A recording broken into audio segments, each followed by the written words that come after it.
And it's about time for us to take a look at what's been going on in technology here on Prime Morning, Bits and Bytes. And my guest in the studio, as always, the man who's got grasp of every single thing you need to know about technology. And today we'll be turning our attentions to WhatsApp, Twitter. We'll be looking at Elon Musk and a few updates that you're supposed to know about, some passwords on social media and the fact that they may probably, be going extinct right here on the show. That's more, that's more coming up right here on Bits and Bytes. Spiky, the man who's always here to let us know what is going on, the secret things you've been doing, some of the things that are just by being introduced in the system and all of that. He knows about all of them. And you might just want to look out for him. He's an IT consultant, and he's here with us in multimedia. So, yeah, we're excited to have him here on the show again today. Bro, what's good? I'm good. I like it tall. Real men wear pink, is it? Okay, I guess I'm a real man then. Yeah, that's what's up, man. It's very, very necessary. We got to show the women that we're real men. Yeah. We'll make it happen. Anyway, today we'll be looking at a lot of things. I mean, basically, we'll look at some updates that have been on Facebook. Twitter has also introduced something. Elon Musk is saying that he's putting a temporary hold on the buying of Twitter as well. And I don't know, but passwords, are they really, really, necessary now with a two-way authentication and all of those things coming through? We want to take a look at them. But let's look at, some of these things I've mentioned before we even get to the password conversation. So what is Facebook up to? Mark celebrated his birthday a couple of days ago. And, he's just been up to a lot of things, features and all of that. Let's run it through on some of the things that have been introduced. Mark Zuckerberg started with Facebook, and he ended up buying WhatsApp and Instagram. And so far, Facebook and Instagram are making him money. But WhatsApp, not necessarily. And it's actually one of the most expensive purchases in tech history. Yeah. I mean, lots and lots of billions of dollars. And so but it still has competition. There's competition like Snap, there's competition like Telegram, Signal, and everything. But WhatsApp is very widely used. And so some features which have been keeping people from staying on WhatsApp, i.e. groups. Okay. In your old student association, you have a group on WhatsApp. Plenty of them. Some of them get so big that they can't stay on WhatsApp. So you have to look for ways to, accommodate all the users. Imagine if you went to a school like Persec, where your year group, you're more than 200. It's like 500 of you. And WhatsApp's maximum number for a group is 256. Okay. That would be limited. So some can be added. Yeah, or you have a group 2, you have group 1, group 2, group 3. It doesn't make it look nice. Yes, exactly. And then maybe there's a conversation going on group 1, it's different from what's going on group 2. So then a lot of people migrated to Telegram, which allows them to have larger, group numbers. Even sharing videos. Exactly, file sizes and everything. So WhatsApp new features, number 1, is they're increasing the size of groups. But not by much, just doubling the amount. So from 256 to 512. 512. You do 1,000? Yeah, I mean, I'm thinking more than 1,000 because like on Telegram, you have tens of thousands. Yeah. So why am I being limited to just 512 on WhatsApp? But then again, it's a move. So baby steps. And I know half a loaf is better than that. So yeah, we'll manage it like that. Yeah, and I don't think they want to overwhelm users with too much possibilities because, people tend to think that, when you give people too much, they don't know what to do with it. Yeah. So you have to ease them into it. And I think that's a good strategy. I personally think that's what a company like Telegram should have done because Telegram has given people so many features. When they get in it, they really don't know what to do with it because it's so powerful, you can't even begin to start. And one feature that Telegram has always had that people will always troll WhatsApp about is the ability to send files that are larger than 100 megabytes. Yeah. I use Telegram religiously. It's like my cloud storage. I store everything on there because you can send files over 1 gigabyte. Yeah. Now WhatsApp is introducing that increase in size. So you can send files up to 2 gigabytes. When is it starting? Very soon, very soon. Now the question is, what are people going to do? With share movies and stuff? That's a lot of. Yeah, but no, I mean, in Ghana, I don't think people have 2 gigabytes to spare to just send files just like that. There's office Wi-Fi that I cry for. People be using the office. Oh yes, the wait time when they get to the office. That's when they start sending all the stuff. And but it's a good one. I mean, really. Sometimes it's annoying when you want to send file and it's about excess of 100 megabytes. When they are telling you all those stories and you can't even send anything. I will quickly run to Telegram and do that and come back again. Exactly, and even the quality. Compression on WhatsApp causes a lot of people to not want to send photos. Yeah, rather send on Telegram. Yeah, you have people saying, "Oh, airdrop it to me," or Wi-Fi direct. This one is sending to WhatsApp. Share, or send it as a document. Yeah. So another feature that's also coming to WhatsApp is communities. Oh. Now, communities is something that is for, let's say, multimedia. It's a big business. We have sub-brands. You have Joy Prime, Joy News, Adom TV, and the rest. And each one has a group. Okay. Right? And you have people that span across all these groups, admins that span across all of these groups. And maybe you have to communicate with all these groups at once. And you have to go and copy, paste. No. WhatsApp is introducing a new feature called Communities, which is putting all these groups under one umbrella. Okay. So all the multimedia sub-brands will be under the big brand community. And then the admins can control whatever happens across the communities. Now, the thing is also that these groups will not be able to communicate with each other. Okay. It's only the admins that have the ability to share messages across all the communities. And this has actually been piloted, so they are testing it in certain markets. Eventually, it's going to roll out to our market. It's going to take time to get here. Yeah. And they've also introduced reactions. You've probably seen it already. So now instead of sending an emoji batch to disrupt the whole text, you can just react to that single message. Somebody comes late to the group and then there's a funny joke and the person comes to now and reply, taking everybody back in the conversation. Just go and react to that and let's continue. Don't come and disrupt the whole conversation. It makes following the conversation difficult. Because then you come down and there's someone replying to a message with smileys, which was from 3 hours ago. It's distracting. So And now admins can also delete unwanted messages. You've been seeing these going around a lot of the times where somebody's WhatsApp gets quote unquote hacked and then the person starts posting stuff about world remits and something that, you send money. Crazy this person stuff. made me. You have no idea. They're just sending So now you can have, the admins have control over this stuff and they can delete all of those messages. So I just tried the new reaction thing you spoke about. Okay. So you can send. Yeah, it makes a lot of sense. And Giovanni sent me a certain message. I want to cry because of that message he sent to me. Nonsense. All right. And also, you can now have more participants in voice calls. So it's like a conference call, voice call. You can have more people. There's always been a limit to 8 people. Now they're increasing it to 32. So you can have a 32-man group call on WhatsApp.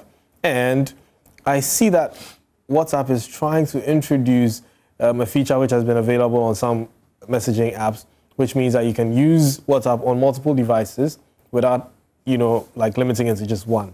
WhatsApp Web is connected to your phone. Yeah. Now they're trying to make it independent, so maybe you can have the same WhatsApp account on another phone, working in sync, rather than only being limited to one phone. So let's say you have 2 phones, but you have WhatsApp on just one. Yeah, now you can, not now.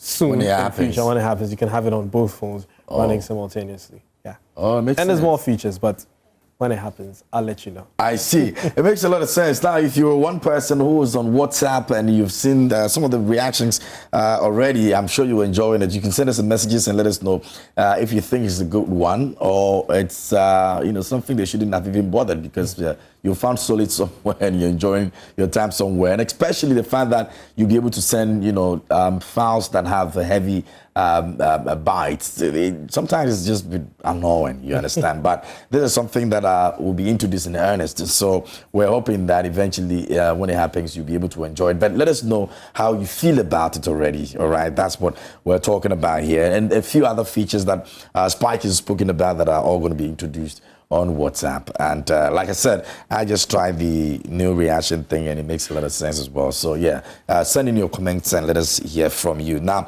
let's talk about another issue that is also something you want to know about, which is, of course, Apple and the killing of Ipod. How did we get here? Oh, it's been a long time coming. I don't think anybody uses an iPod anymore because you have your smartphone, which has all your music on it. It has all your podcasts.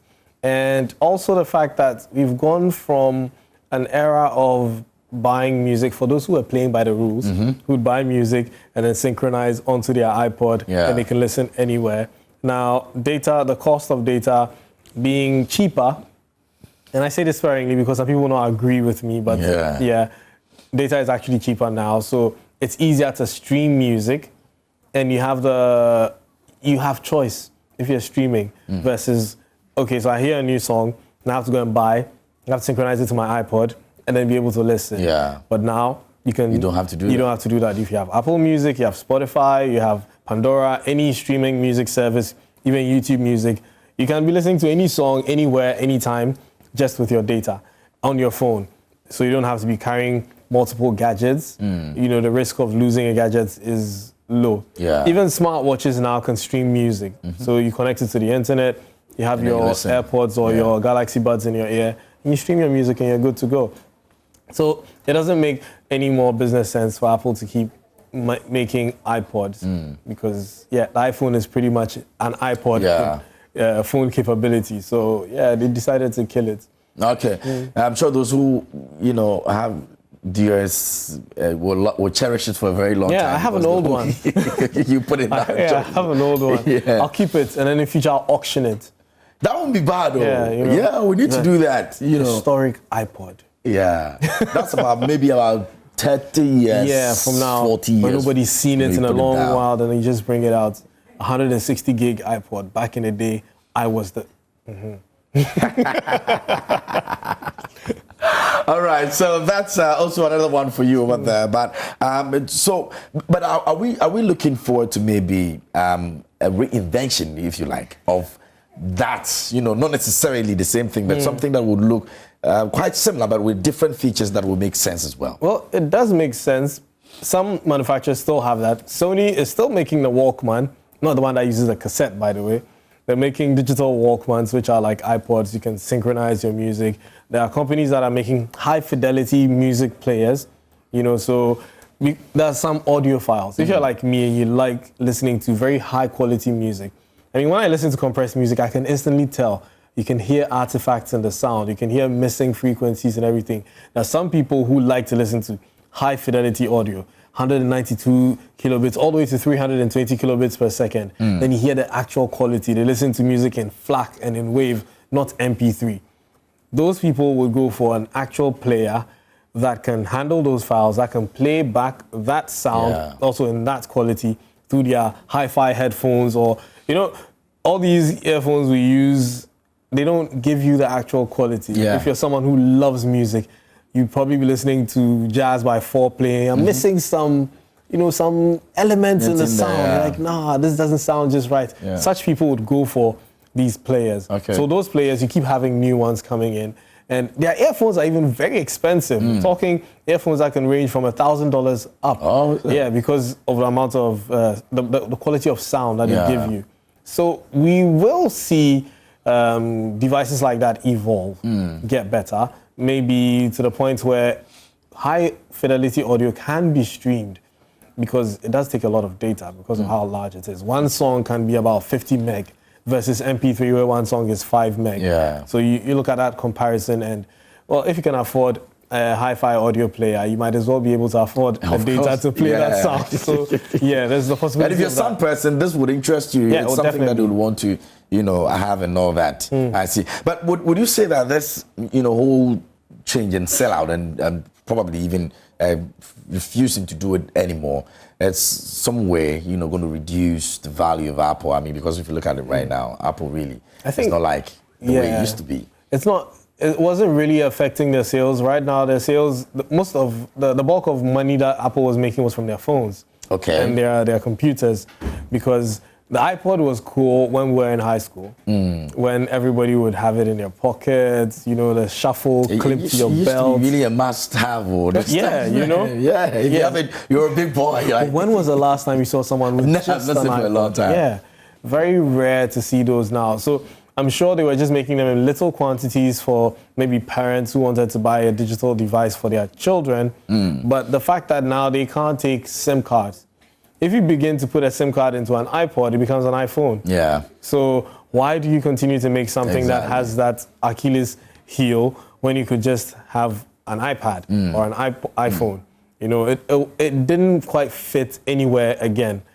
You can't say, oh, it fits in between an iPhone and an iPad because it doesn't have cellular capabilities. Yeah. The moment you give it that, it starts to compete with iPhone. So yeah, it just made business sense to cut it. They're saving costs, and you know, I don't think nobody's going to miss. Yeah. Well, I won't say nobody's going to miss the iPod, but yeah, I don't think people are going to miss the iPod. The iPhone still exists. I see. Yeah. Now let's turn our attentions to another social media app, which of course is Twitter, Right. and some of the new things that they also intend to introduce. Now we would want to also extend the conversation by looking at Elon Musk's decision to actually, hold on, Yeah, maybe hold the deal. the money. Yeah. Why, the money no there again. The money, the man is smart. We'll get there. All right, so let's take a look at the features first. So- what exactly is showing on there? So Twitter says, you know, if you want to post a video or photo on any social media app, you can do them side by side. Exactly. On You put a Instagram, video you here, can, you put the features you here. can, upload videos and photos. Facebook, same.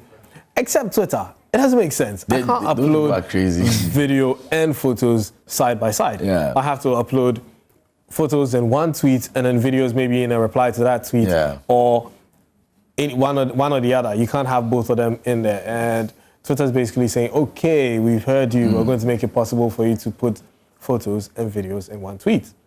So that is Inspired by Elon? No. well, he hasn't taken position yet, but yeah, since the company is basically running, they also have to keep it.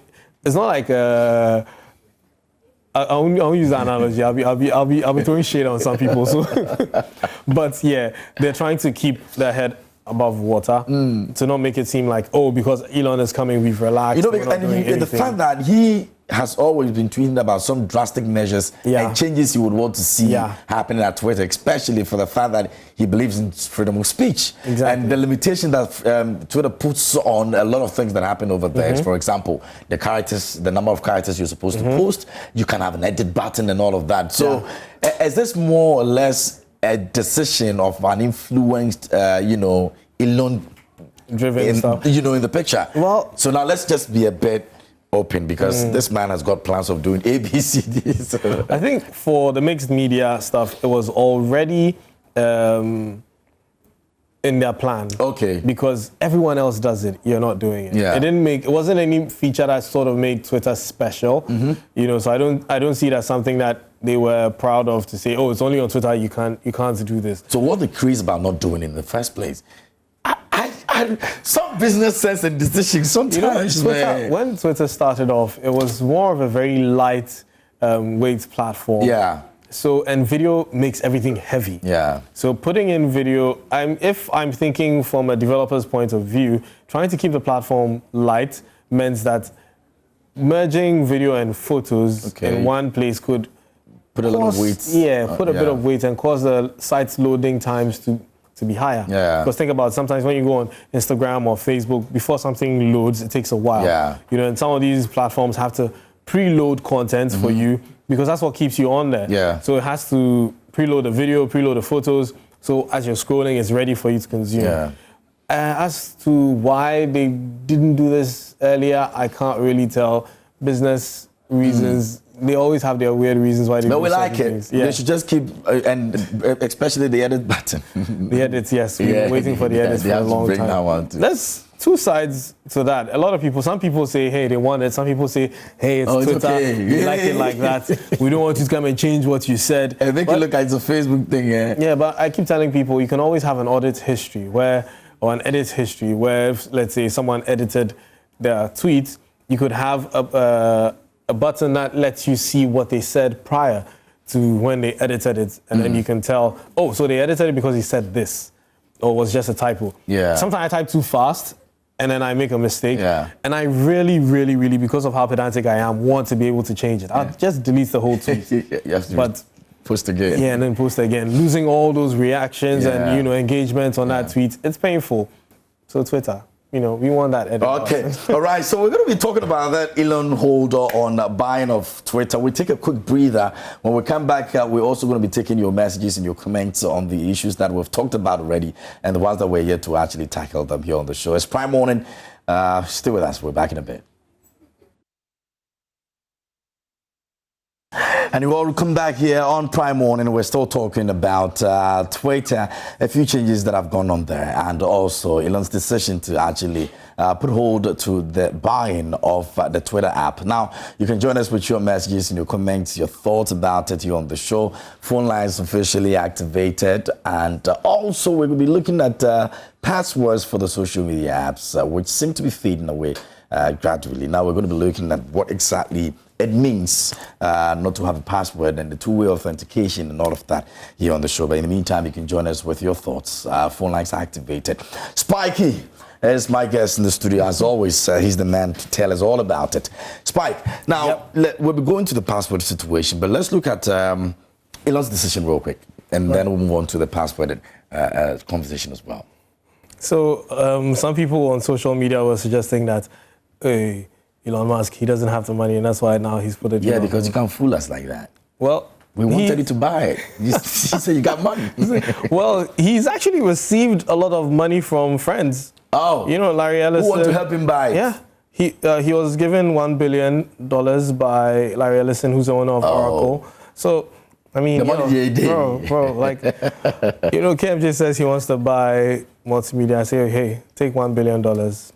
As my investment. You're my friend. It makes a lot of sense. Yeah.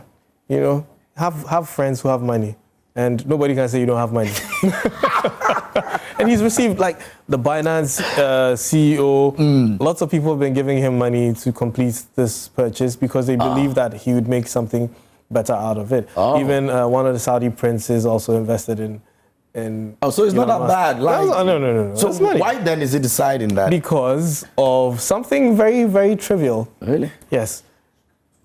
Elon Musk said that Twitter's claims that fake accounts or bots or spam accounts on the platform was understated. Oh. Yes. And his reason for saying this is that he says, so the Twitter CEO said it was about 5% of users on Twitter are fake accounts. Just 5%.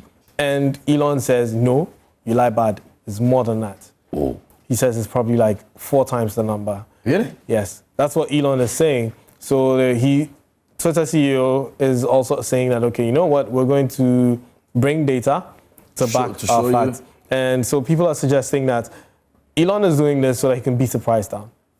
Hold on a bit. Now, Mohammed is from Chimota. Mohammed. Yes. Assalamu alaikum. Yeah, alaikum salam. Nice one. Nice one. What do you want to share? I want to talk about Elon Musk. I mean Twitter. Yeah. They're putting in photos and videos. Oh, okay. I think it's a nice idea. We've been waiting for this for a long time, like now. And I think it was a nice idea to bring out. Okay, so that's what brings you joy this morning. Yeah, thank you. Okay, many thanks for joining us. We appreciate you. Now, Yeah, and then so Elon also says that and this is actually a problem because Twitter's lawyers are saying that he signed an NDA not to disclose this. Oh. And Elon said the sample size that Twitter used to determine if its bots were 5% or less, like they said, was just 100. Yeah, and so which is why the deal is on hold. Like, there's a whole lot of things going on. We need to clear these things before. Like, if this is true, Elon shouldn't have brought out that information. But then again, a sample size of 100, you have millions of users. 100 being a sample size is too small. And so he's saying that it's on hold until Twitter can bring data to back the facts that 5% or less, as they claim, is the number of bots on the platform. Now, this should be provable because you guys have a lot of data over time. And with machine learning, feeding the computer with a lot of data from spam accounts or bot accounts that you've already probably blocked can let you know the trend with which bot or spam accounts tweet. And then you can tell, okay, so judging from this data, I mean, there'll be false positives. And there may be, but the false positives may be less than 1%. If you're using, like a good sample size or a good data that's being fed to the system. You should be able to tell. Find this out. So let's clear this one so we can move on and enjoy our Twitter with Elon or whoever it is. But let's talk about passwords. Yes. Where are we gravitating to? I've seen a couple of messages from Facebook asking me to do something to protect my account and this and that and all of that. Two-step verification, What's going authentication. Do you like passwords? Not really. Yeah. How many of them do you have? I've forgotten a lot. You see, changing them. And that's the challenge with passwords. There's so many. Well, like we're in a world right now where you have every account has a password. You're on multiple accounts everywhere, and everywhere you need a new password, a unique one, and you need a to long remember one. them. You need to remember them, and it's not secure. In as much as, you can I have a friend whose password is actually a whole sentence. Can you imagine? It can be, the Lord is my shepherd, I shall not want. Protecting what? Protecting an app. Just protecting your social media. Come on. Now, that whole thing will surprise you that somebody in less than 10 minutes can just hack into it. Oh. Yeah. No matter how long After all the Lord is my shepherd, the Lord couldn't shepherd your password. So, passwords have always been the weakest link in security when it comes to digital platforms. Oh, okay. So which is why two-step verification or two-factor authentication was introduced. Because once you enter your password, then you need to verify that you are the one who's trying to enter it. And how do you verify it? With your phone number or with an authenticator app. Yeah. Now, the advantage of this was that it actually helped curb a lot of hacking or a lot of phishing. So phishing is a process where maybe you're going to a website like Facebook, you don't look in your address bar, you log in, you enter your username and your password, only to realize that the site you just entered your username and password wasn't Facebook. There was somebody who just created a fake shop. So I use an analogy of your favorite cocoa seller. It's always in front of the SG Bank at Cocoa Mleme. You're going to buy your cocoa over there. You get there and then you see, okay, that's the cocoa seller over there. You don't even look at the face to know that that's her because that's the position. Yeah. You give them the money, they give you cocoa, you get home and no, it's actually water. Oh. Yeah. So what probably happened was that the person just put their own store in front of that store to make it look like. And you knowing that it's always your usual that's spot. That's the usual You are not spot. concerned about authenticating whether it's the real person or not. Then you get scammed or you get phished and they take your username and your password. Attractive offer. Saw one yesterday on Twitter. Exactly. So all this stuff gets you to think, oh yeah, sure. They tell you, oh, just click this link and then sign up with us. And because a lot of people use the same password across platforms, you're signing up with them, you put in your password, they just go and try your Instagram, they're in. They kick you out, change your username, and delete everything on your page. And guess what? They'll sell it to somebody else who's looking for followers. So KMJ, about 1 million users on Instagram. It's gone. It's gone. Next thing you know is XYZ selling something. Man. So passwords have always been the weakest link. Once a person has a password, you don't have 2FA, you don't have 2SV, you are done. They get in. So all the big companies, Google, Microsoft, Facebook, Meta, now Meta. Yes, now Meta have decided that they want to do away with passwords for good. Even Apple. So they're looking at, the future of social media, the future of digital media without passwords. Now, if you want to log into a platform, all you need to do, you have one thing with you all the time, your smartphone. Now, your smartphone is going to be your password, quote unquote, because you're not entering a password, you're just using that to verify your login access, which is already happening on platforms like Microsoft. So if I'm logging into my Microsoft account, I don't need to enter my password. The first point of call is to ask me to open my authenticator, and it generates a code in my authenticator, which I have to match with the one on the PC. Once I do that, it just logs me in. So I haven't had to type in my password for a long time until I don't have access to my authenticator. That is going to be spread across a lot of other platforms. So Apple is going to be doing the same. Yahoo, Google, they're all looking at doing the same because that would make it more secure. If someone wanted to hack you that way, guess what? They need to get your phone. And if they get your phone, they have to get your thumbprint or your Face ID to get in there. And once they get in there, then they have to now try to use that to log in. That's more stress. And even though as cybersecurity experts always say there's no 100% security, what they actually aim to do is to frustrate the perpetrator, the bad player, to not to be dissuaded. You know, Okay. like if you make it more difficult, it's not rewarding for them to do it again. Yeah. Like imagine a thief coming to your house and they have to go over a wall. They have to Jump go over this, a barbed do wire. that, They have to yeah. escape They'll dogs. be They have to frustrated. go through a wall of fire. Or like, eventually going to be like, Charlie, it's Forget not this worth it. business, Let's go yeah. to Kofi Menu's Yeah. house. He has only one padlock. We can break it and get Yeah. in. Exactly. So making it more difficult for the bad players rather secures you. It's not that it's 100% secured. It's just that it dissuades them from continuing. So that's why. And you also just have to be a bit vigilant, you know, and a bit sensitive about some of the messages you get. You know, some people are just always excited about some of the messages they get, you know, promising them this and that, follow this, and then they just get into it. And You know, we've got into an era where people don't like to read. So why do you think social media is thriving? Because there's a lot of pictures and videos and Yeah. people are always scrolling. Facebook is not doing so well yeah, because of plenty text. Like Twitter, people like pictures. That's why Instagram was thriving. That's Yeah. why TikTok is thriving because who's going to read anything? TikTok, like nobody even Put the reads videos there, captions, let's just go. videos. We've got into an era where people are just, yeah, that's too long, I didn't read, or it's boring. time no day. You want to jam.